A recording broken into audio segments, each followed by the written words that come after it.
Welcome back to my channel. तो दोस्तों आज की वीडियो में हम बात करेंगे ड्रामा सीरियल गुलाम बादशाह सुंदरी के नेक्स्ट एपिसोड की। दोस्तों नेक्स्ट एपिसोड में आपको अलग ही ट्विस्ट देखने को मिलेगा, क्योंकि आखिरकार सुंदरी पर गुलाम की सारी हकीकत खुल जाती है। क्योंकि उसे इस बात का तो पता ही ना था कि गुलाम और बादशाह दोनों गहरे दोस्त हैं और गुलाम भी बादशाह के लिए काम करता है। सुंदरी को तो सिर्फ इसी बात का पता था कि गुलाम को मेरे बाप ने मेरी जिम्मेदारी सौंपी है, वो मेरी हिफाजत करे, वो मुझे दूसरे लोगों से बचाए। लेकिन अब जैसे तैसे उस पर सारी हकीकत खुलकर वाज़ह हो जाती है, जिसके बाद सुंदरी बहुत ज्यादा हैरान होती है और डरी हुई होती है। उसके डरने की वजह ये होती है कि उसे लगता था कि अब गुलाम मुझे बादशाह के हवाले कर देगा, क्योंकि पहले भी बादशाह ने मुझे खरीदने की कोशिश की थी और वो चाहता था कि अब तुम नाचने वाली हो और मुझसे शादी कर लो। लेकिन सुंदरी कहती है कि मैंने उसके मुंह पर थप्पड़ मार दिया था। और जब इस बात का पता गुलाम को चलता है कि बादशाह ने सुंदरी के साथ ऐसा किया था तो उसको बहुत ज्यादा अफसोस होता है। और सुंदरी को कहता है कि तुम फिक्र ना करो, मैं तुम्हारे साथ कभी भी ऐसा नहीं करूंगा और मैं तुम्हें कभी भी बादशाह के पास वापस छोड़कर नहीं आऊंगा। ये सब सुनते ही सुंदरी बहुत ज्यादा खुश हो जाती है और गुलाम के गले लग जाती है, जिसकी वजह से गुलाम भी काफी ज्यादा खुश होता है, क्योंकि अब वो भी सुंदरी से प्यार करने लगा है। सुंदरी जो कि अपने बाप के जाने के बाद और बादशाह से छुपते छुपते गुलाम के साथ शादी करने पर आमादा हो जाती है और आहिस्ता आहिस्ता उसे भी गुलाम के साथ प्यार होने लगता है और फिर उन दोनों की शादी हो जाती है। लेकिन जैसे इस बात का पता बादशाह को चलता है कि गुलाम ने मेरे साथ ऐसा किया है, इस पर वो कैसे चुप बैठ सकता था और वो जाकर अपने साथियों समेत गुलाम को पकड़ कर लाता है और गुलाम को थप्पड़ मारते हुए कहता है कि तुमने तो अपने दोस्त होने का कोई भी फर्ज ना निभाया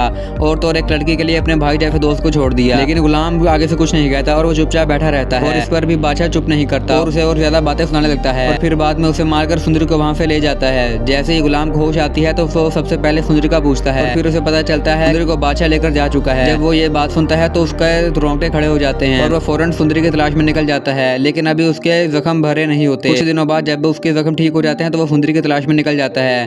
उसे यही पता होता है कि सुंदरी को बादशाह सुंदरगढ़ लेकर गया है और अपनी हवेली में रखा है और अब तो गुलाम वैसे भी हवेली के चप्पे चप्पे से वाकिफ था और वो सुंदरी को वहां पे छुड़ा लेता है और वहां से भाग निकलते हैं और इसी तरह उन दोनों की दोस्ती दुश्मनी की तरफ चली जाती है और उन दोनों में गहरी दुश्मनी हो जाती है। तो आपको क्या लगता है कि नेक्स्ट एपिसोड में आपको कुछ ऐसा देखने को मिलेगा या नहीं? हमें कमेंट सेक्शन में जरूर बताइएगा और आने वाले नए नए प्रोमोस के लेकर आप चैनल को लाइक और सब्सक्राइब